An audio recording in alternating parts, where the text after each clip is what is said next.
ጤና ይስጥልኝ። እንኳን ወደዚህ ትምህርታዊ ማብራሪያ በደህና መጣችሁ። ዛሬ ይዘንላችሁ የቀረብነው በማህበረሰባችን ውስጥ ያለውን የኢኮኖሚ ገጽታ፣ ያሉብንን ፈተናዎች፣ ግን ደግሞ በእጃችን ላይ ያሉትን ሰፊ ዕድሎችና መፍትሄዎች የሚዳስስ አጓጊ ትንታኔ ነው። ዝም ብለን ችግሮችን ብቻ ሳይሆን ከችግሮቹ ጀርባ ያለውን ትልቅ አቅም አብረን እንፈትሻለን። እሺ፣ በቀጥታው ወደ ጉዳዩ ስንገባ ዛሬ የምንዳስሳቸው ዋና ዋና ነጥቦች እነዚህ ናቸው። አሁን ያለንበትን የኢኮኖሚ ነባራዊ ሁኔታ እናያለን። ዋና ዋና ፈተናዎችን እንፈትሻለን። በመቀጠል ያልተነኩ ዕድሎቻችንን እና በመጨረሻም ተግባራዊ መፍትሄዎችን አብረን እንመለከታለን። ትንታኔያችን የሚጀምረው ከከባድ እውነታዎች ቢሆንም መጨረሻው ግን በጣም ተስፋ ሰጪ ነው። እንግዲህ ከክፍል 1 እንጀምር። አሁን ያለንበት የኢኮኖሚ ሁኔታ እና መሰረታዊ ነባራዊ እውነታ። የኢኮኖሚ ሁኔታችን ለሁለት የተከፈለ ነው። በአንድ በኩል የገጠሩ ማህበረሰብ ሙሉ በሙሉ በሚባል ደረጃ ያልተረጋጋ ዝናብና ባህላዊ ግብርና ላይ ጥገኛ ሆነዋል። በሌላ በኩል ደግሞ የከተማው ነዋሪ እጅግ በጣም ውጥረት በበዛበት የኢኮኖሚ ውድድር ውስጥ ተቀርቅረዋል። እነዚህ የተለያዩ የህልውና ትግሎች ማህበረሰባችንን በሁለት የተለያየ ፈተና ውስጥ እንደከተቱት ማየት እንችላለን። ታዲያ በገጠርም ሆነ በከተማ ያለውን ሰው እኩል የሚያጣቃው ሌላው ከባድ እውነታ ምንድን ነው? አዎ፣ ከፍተኛ የዋጋ ንረት ወይም የኑሮ ውድነት ነው። ይህ ነገር የማንኛችንንም የመግዛት አቅም በእጅጉ አዳክሞታል። ገቢው ባለበት ቆሞ የወጪ መጠን ሲያሻቀብ ኑሮን ለማሸነፍ የሚደረገው ትግል ምን ያህል ከባድ እንደሆነ ሁላችንም የምናውቀው እውነታ ነው። ይህን ካልን ወደ ክፍል 2 እንለፍ። ዋና ዋና ፈተናዎች እና እድገታችንን የሚግቱት መሰናክሎች የትኞቹ ናቸው? እንግዲህ የውጭ ጫናዎቹን ስንመለከት ፈተናዎቹ ቀላል አይደሉም።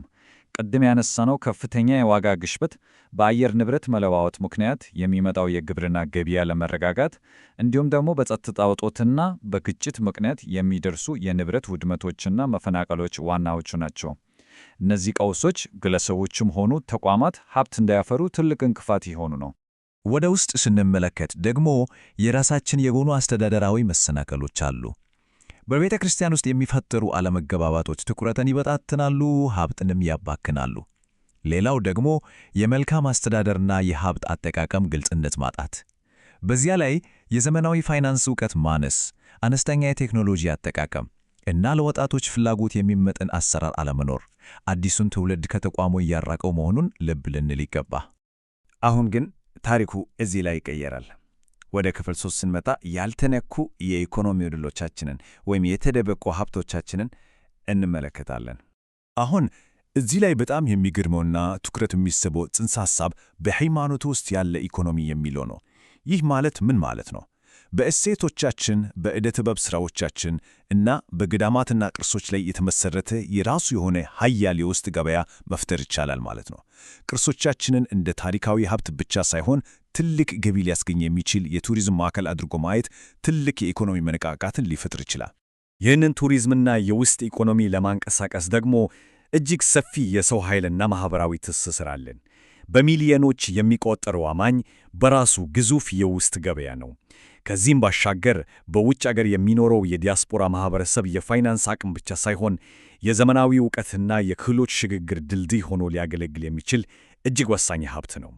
ከሰው ኃይል በተጨማሪ ተቋሙ ለኢኮኖሚ እድገት ወሳኝ የሆነውን ሀብት በስፋት ይዟል። እሱም መሬት ነው። እነዚህን እጅግ ሰፊ መሬቶች ከባህላዊ አጠቃቀም አውጥተን ለዘመናዊ ግብርና፣ ለሪል ስቴት ልማት እና ለተለያዩ ፕሮጀክቶች ማዋል ብንችል ማህበረሰቡን ከድህነት አዙሪት በቀላሉ ማውጣት እንችላለን። አቅሙ አለን። ታዲያ ይህን ሁሉ አቅም እንዴት ወደ ተግባር እንቀይረው? ክፍል 4 ሊሰሩን የሚገቡ ቁልፍ የመፍትሄ እርምጃዎችና 3ቱ ምሰሶዎች።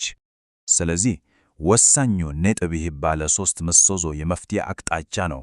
የኢኮኖሚ ጥንካሬን ለመገንባት አንደኛ ኢኮኖሚ ልማት፣ ሁለተኛ መልካም አስተዳደር እና ሶስተኛ ትምህርትና ስልጠና የግድ ያስፈልጉናል። የእያንዳንዱን ምሰሶ ዘርዘር አድርገን እንመልከት።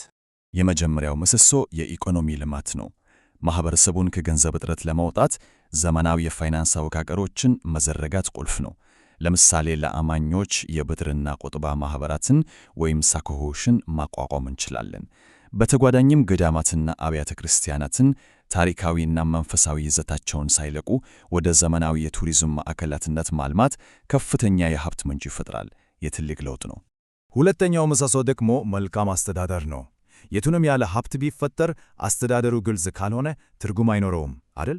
ስለዚህ ጥብቅ የሆነ የገቢና ወጪ ግልጽነትና ተጠያቂነት ሥርዓትን መዘርጋት እጅግ አስፈላጊ ነው። የተቋሙ ሀብት በባህላዊ መንገድ ሳይሆን በዘመናዊ መልክ በባለሙያዎች እንዲመራ ማድረግ የሀብት ብክነትን ሙሉ በሙሉ ያስቀራል። ሦስተኛውና የመጨረሻው ምሰሶ ትምህርትና ሥልጠና ነው። አዲሱ ትውልድ በተቋም ውስጥ የራሱን ቦታ እንዲያገኝ ለወጣቶች የቴክኒክና ሙያ እንዲሁም የሥራ ፈጠራ ሥልጠና መስጠት ያስፈልገናል።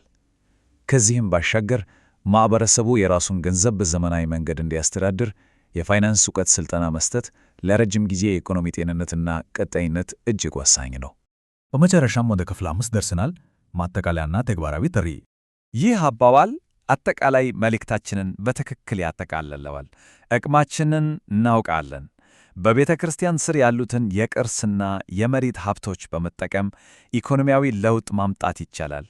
መልካም አስተዳደርና ግልጽነት ደግሞ የሁሉም ኃላፊነት ነው።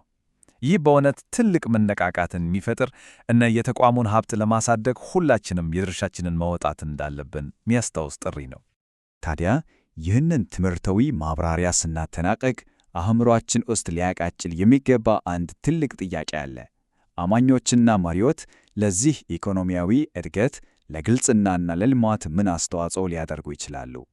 ይህ ፍኖተ ካርታ ወረቀት ላይ ብቻ እንዳይቀር የሁሉም ተሳትፎ ወሳኝ ነው። ምን ማድረግ እንችላለን? መልሱን ለሁላችንም ትተነዋል። አብራችሁን ስለነበራችሁ ከልብ እናመሰግናለን።